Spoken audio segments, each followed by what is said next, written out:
Welcome back, everybody. I have a bunch of big updates for you. We have powder coated parts, headlights, taillights, dashboard, clamshell hood, lots of things. So let's get into it.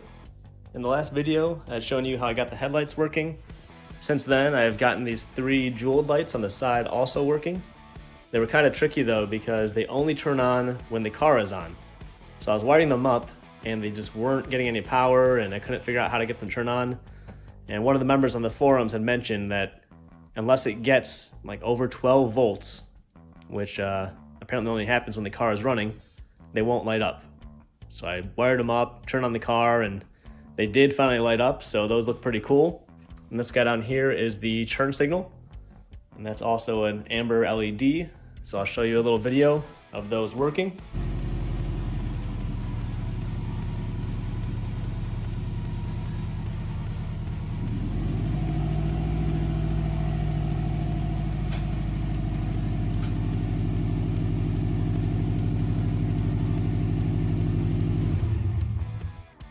Headlight and the high beam are removable plugs, but everything else didn't come with anything. So I went and I bought some cheap trailer connections and wired those into the jewel lights and the blinker.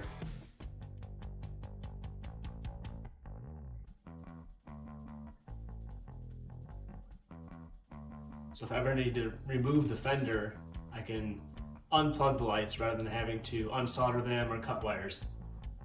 I trimmed the edges of the hood down so it'd sit more flush on the body. Originally it was very raised compared to the fender.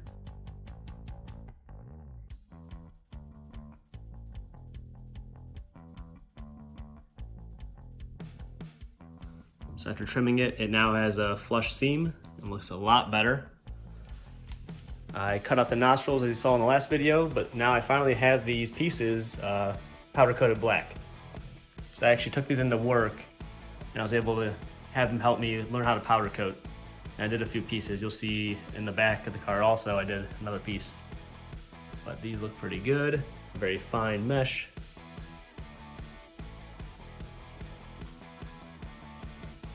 I painted the edge of the fiberglass black because that's a trimmed surface, so it's normally just like chalky white fiberglass.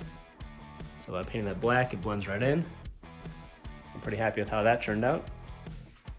And then I also installed a 0 Decibel Motorsports clamshell hood hinge kit, along with these quick release buttons that I have in the back of the car also. So now, the hood will stand up for me and I can work under it without having to place it somewhere or store it. It's a very nice billet system. I had to bond in 4 studs. So you see on this side I have 2 studs, and you can bond them in with these cool little bondable studs. Let me show you those.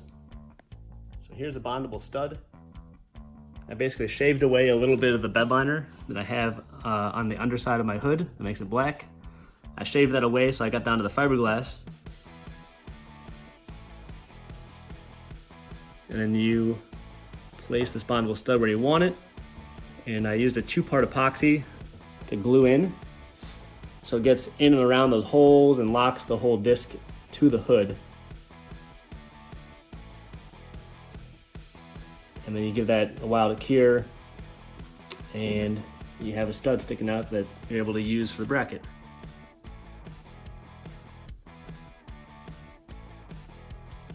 I took the time to cover all my wires with some black sheathing. So I have this nice plastic sheathing. And up until now, these wires kind of drove me crazy because there were so many different colors running around, sprawled out, and it looked kind of messy.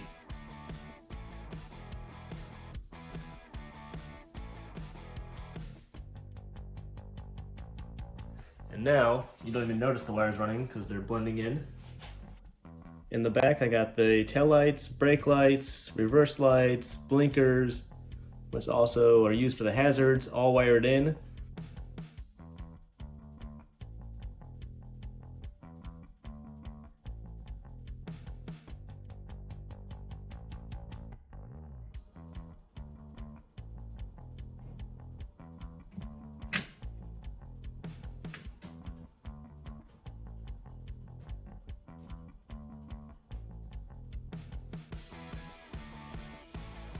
In the back, I did the same thing as the front. I used a trailer connector.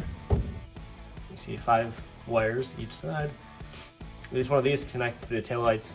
So if I ever need to remove the bumper, I can just detach it rather than cutting wires or unsoldering them. And again, I use black sheathing on the wires. So they kind of blend in a little better than 40 different colored wires running around. On the passenger side, I bonded in an extra stud. You see right there. And that helps hold it up and out of the way from the exhaust. For the exhaust system, Factory 5 gives you a couple things. I've had this adapter on for a while. This is supplied by Factory 5, and this just helps kick out the Subaru Cat, which is this portion. But I put the Factory 5 tip on it.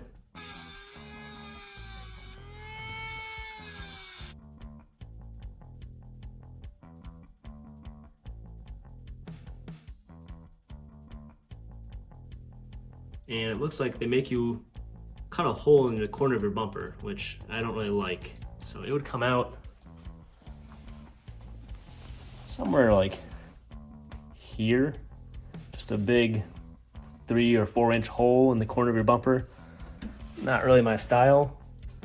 So I'm working to get that pipe turned down and just kind of hidden underneath the car. I want it basically flush with this surface, just kind of right in here somewhere where you don't see from behind and it's not, you know, cutting through your bumper a whole bunch. So I'll update you on that next time. The rear hatch has been half installed for months, so I finally got around to fitting it better and getting the hinges and struts put in. So it's pretty basic. You got this little hinge here that attaches to the top of the roll bar inside the car. And then I added this gas strut that you get with the kit. And unlike, let me set this light down. Unlike these screws that mount into the hatch, there's aluminum behind here somewhere. So when you drill into this, you're able to tap it and put these screws in. And it's nice, you have some kind of reinforcement in there to hold it on better. But back here, I drilled in to mount the strut, and there is nothing there. It's like 2 millimeters of fiberglass and then nothing. So I did have to compromise a little bit. The hatch is not as far open as it could go. As you can see, the hinges still have a little bit of room before they hit that seal. I could go higher, but when I first did it, the struts were so strong that when I put the hatch down,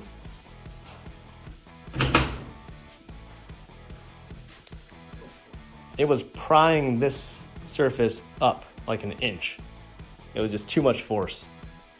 So I adjusted this collar here, which is the bottom support of the strut, as you can see. I adjusted it further back. Sorry, actually it's forward. I slid it this way, and then the strut was a little too weak and it wouldn't open the hatch very much. So I found the sweet spot, which for me, it opens itself about halfway. You gotta kind of assist it. And then you get some good height on it. It holds itself open once it's there. It's not so strong that it's prying this surface right here up above the roof, which looks dumb. So this is where I decided to leave it. And it's still plenty of space. I can easily, duck my head in here and work on the engine bay. I did have to cut a decent amount out of the rear hatch. So you can see there's a pretty big gap up here. The manual even says there'll be a big gap. That's needed so you don't scrape on this lip right here that you have on both sides. I was test fitting the dash. It actually is going to slide, this leading edge right here will slide kind of into the bottom of the windshield. So until I install the windshield, I don't want to permanently install this. I don't know how far I need to slide it up or if it's going to interfere and I have to trim it. So right now it's just kind of laying in there. I do have the optional vinyl padded surface. The base kit is just like a shiny black ABS. It doesn't look as finished to me. So I did pay extra to get the vinyl padded dash which also comes with the vinyl padded door skins, which will go on eventually. And the cluster doesn't really fit great in this. It was okay. There are large gaps on the sides. You can see between the dash and the gauge there.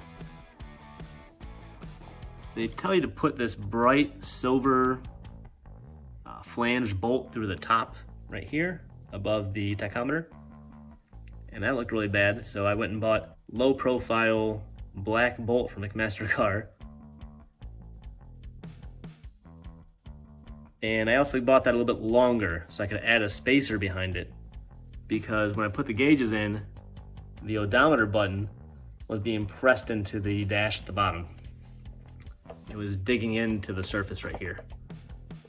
So I added a spacer behind this bolt that raised the entire cluster just enough that I can now press that in and it's not digging into the dashboard. I had powder coated the mesh that came with the Factory 5 kit, but I didn't really like the mesh. It was too fine for the back bumper. I didn't like the look of it. So I found this plastic mesh on Amazon more than half a year ago. I've had this for a long time, but I finally got to put it in, and I really like the wider mesh look of it.